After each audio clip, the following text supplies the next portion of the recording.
Supreme court বিচারকদের নিয়ন্ত্রণ করবে।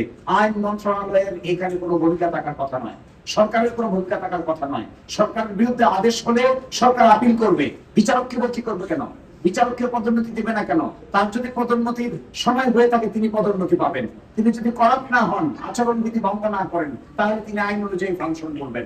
কিন্তু পছন্দময় আদেশ না দিলে তাদের উপর চড়াও হওয়ার জন্য একটা না পাশ তারা আইন মন্ত্রণালয়ের হাতে রেখে দিচ্ছেন। এটার নাম হলো সচিবালয়, অর্থাৎ বদলি সিদ্ধান্ত নিবে সচিবালয়, ছুটি সিদ্ধান্ত নিবে সচিবালয়, পদোন্নতি সিদ্ধান্ত নিবে সচিবালয় এবং শৃঙ্খলা সিদ্ধান্ত নিবে আইন মন্ত্রণালয়। এই আইন মন্ত্রণালয়ের করায়ত্ত থেকে স্বাধীন বিচার বিভাগের সচিবালয় প্রতিষ্ঠা করে প্রধানমন্ত্রীর নেতৃত্বে বিশেষ কমিটির আলোকে সিদ্ধান্তগুলো নেওয়ার বিধান করা হয়েছিল। আরো ইন্টারেস্টিং, যে আইনটা বাতিল করেছেন তারা, সেখানে মাননীয় প্রধানমন্ত্রীকে স্বাধীন বা প্রধান বিচারপতিকে স্বাধীনভাবে 50 কোটি টাকার বাজেট অনুমোদনের ক্ষমতা দেওয়া হয়েছিল। এই অনুমোদনের ক্ষমতাটাও তারা কেড়ে নিয়েছে। এবং আমাদের অধস্তন বিচার বিভাগে 2200 বিচারক আছেন, 2200।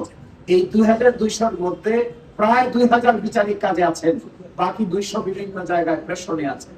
এই 2000 বিচারক তাদের কর্মকাণ্ড পরিচালনা করতে গিয়ে হিমশিম খাচ্ছেন। পৃথিবীর ইতিহাসে মনে হয় বাংলাদেশে একমাত্র দেশ হবে যেখানে প্রতি 78,000 মানুষের জন্য একজন ম্যাজিস্ট্রেট, একজন বিচারক নিহিত আছে। এই 78,000 ম্যাজিস্ট্রেটের জায়গায় আমাদের সুপ্রিম কোর্ট অর্গান বাড়িয়ে বিচারকের সংখ্যা বাড়ানোর ক্ষমতা পেয়েছিলেন।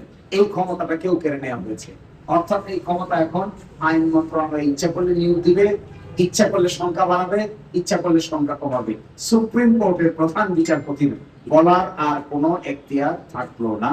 আজকে যে চেম্বার জজ আদালতে একটু পরে শুনানি হবে, বাকিটা আমরা আদালতের উপর নির্ভর।